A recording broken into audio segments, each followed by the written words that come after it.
বিয়ের তো মাশাল্লাহ কত বছর চলে গিয়েছে। তো হাজবেন্ড শুধু বলে যে আমার জমিটা কোথায় আছে তুমি একটু দেখে আসো, আর তোমার দেখাটা তো অনেক জরুরি। তো ওই কথায় সেই কথায় ভুলে যাই, যাওয়ার হয় না। তো বাবা ছেলেকে বলছে যে তোমার জায়গা তুমি দেখে নাও, এটা তো তোমারই জায়গা, আমার পরবর্তীতে তুমিই মালিক, তো তোমার আম্মুর আর তোমার দেখাটা খুবই জরুরি। তাই বিয়ের বহু বছর পরে নিজেদের জমিটা আজকে প্রথম আমি দেখতে চলে যাচ্ছি। তো আমার হাজবেন্ডের এই জমিটা কোথায় অবস্থিত দেখতে চাইলে ফুল ভিডিওটা দেখেন, তাহলে আপনারা বুঝতে পারবেন। আসসালামু আলাইকুম, আমি সাথী। আলহামদুলিল্লাহ আমি ভালো আছি, আশা করি আপনারাও ভালো আছেন। Welcome my new another blog. আবারও আপনাদের মাঝে প্রতিদিনের মতো ডেইলি ব্লগ নিয়ে হাজির হলাম। প্লিজ স্কিপ না করে ফুল ভিডিওটা দেখবেন, আশা করি আপনাদের অনেক অনেক ভালো লাগবে আজকের ভিডিও। তো প্রথমে আমি বলে রাখি, আমার যদি কোনো ভুল ত্রুটি হয় প্লিজ আমাকে ক্ষমার দৃষ্টিতে দেখবেন, আর আপনারা বেশি বেশি সাপোর্ট করবেন আমাকে। আমার ফেসবুক পেজটার সাথে থাকবেন, লাইক কমেন্ট অ্যান্ড শেয়ার দিয়ে আমার সাথে থাকবেন। ফলো বাটনে ক্লিক করতে কিন্তু ভুলবেন না, আর ইউটিউব চ্যানেলটাকে লাইক অ্যান্ড সাবস্ক্রাইব করবেন, বেল আইকনে ক্লিক করতে কিন্তু ভুলবেন না। তাহলে চলুন আজকের ব্লগটা কথা না বাড়িয়ে শুরু করে ফেলি।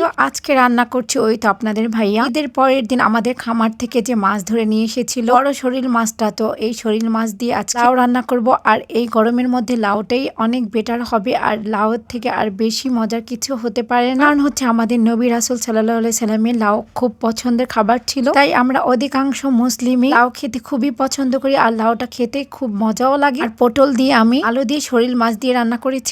আমি সবসময় বেশি আইটেম করি না, তো 2 রকমের রান্না সবসময় করি, হয়তো বা সবজি তরকারি বা ডাল আর একটা তরকারি। তো আমার তরকারি যে কোনো কিছু অপচয় করতে আমার ভালো লাগে না, তার জন্য আমি সবসময় বুঝে শুনেই রান্না করি। আলহামদুলিল্লাহ আমার হয়ে যায়। তো যাই হোক, খাওয়া দাওয়ার পর একটু রেস্ট নিয়ে এখন রেডি হয়ে গিয়েছি। আপনাদের ভাইয়া আমাকে নিয়ে যাচ্ছে, তো এটা আমি প্রথমেই আপনাদের ইন্ট্রোতে বলে দিয়েছি। তো বিয়ের এত বছর পর মেয়েটা যাচ্ছে তার হাজবেন্ডের জমি দেখতে, তো এতদিন আমি যাইনি। আপনাদের ভাইয়া আমাকে অনেক বলেছিল আমাকে নিয়ে যাবে, তো আমি যাব, আজকে যাব কালকে যাব বলে আর যাওয়া হয়নি। তো আপনাদের ভাইয়া আমাকে বারবার বলছে তোমার আর ছেলের এই জমিটা দেখার দরকার আছে না? তো মাশাল্লাহ ছেলেও বড় হয়ে যাচ্ছে, ওর জমিটা কোথায় আছে ওরও তো দেখতে হবে, তাই না? বাসার সামনে থেকে একটা রিক্সা নিয়ে আমরা মেডিকেলের ফ্লাইওভারটা পার হয়ে নিয়েছি, আর এখান থেকে একটা রিক্সা নিয়ে আমরা জায়গাটার উদ্দেশ্যে আমরা চলে যাচ্ছি। আর এই জায়গাটার নাম হচ্ছে মাতুয়াইল খানকা শরীফ রোড। তো আমরা আমাদের জায়গাতে পৌঁছে গিয়েছি, আর আপনাদের ভাইয়া এই রোড দিয়ে চলে গিয়েছে। দেখতেই তো পাচ্ছেন আপনাদের ভাইয়া 2-3 দিন আগে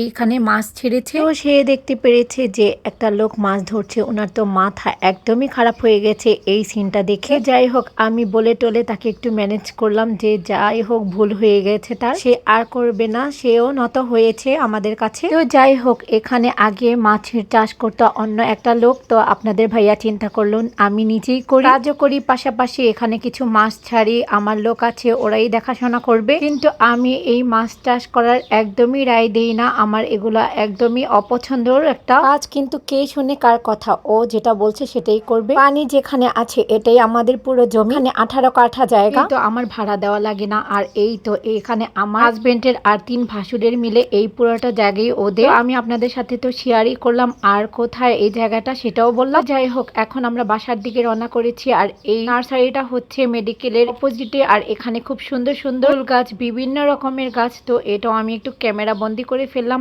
আর আমার খুবই ভালো লেগেছে এই গাছগুলো দেখে। আর এখন আমরা ফ্লাইওভার দিয়ে উপরে উঠে গিয়েছি, আর উপরে উঠতে গিয়ে কি একটা আমার নাজেহাল অবস্থা হয়ে গিয়েছে, আমার এক পায়ের জুতা ছিঁড়ে গিয়েছে। আর এই ফ্লাইওভারটা পার হতে আমার খুবই কষ্ট হয়েছে, যেহেতু আমার এক পায়ের জুতা ছিঁড়ে গিয়েছিল, তো খুব কষ্ট করে পার হয়েছি। আর এখন এপারে এসে আমার জুতাটা আমি মুচির কাছে দিয়ে দিয়েছি, উনি সেলাই করছে, আর এখান দিয়ে আপনাদের ভাইয়া আর ছেলে ঠান্ডা একটু মজু নিচ্ছে। আর কারণ এই ভিডিওটা যখন করেছি এত গরম ছিল যা বলার বাহিরে। যাই হোক, মজুটা খেয়ে এখন জুতার কাছে চলে যাই, জুতাটা পরে বাসায় চলে যাব। আজকের ব্লগটা যদি আপনাদের কাছে ভালো লেগে থাকে প্লিজ কমেন্ট সেকশনে কমেন্ট করে জানাবেন। আপনাদের ভালো ভালো কমেন্টের অপেক্ষা করছি। ভালো থাকবেন সবাই, আল্লাহ হাফিজ।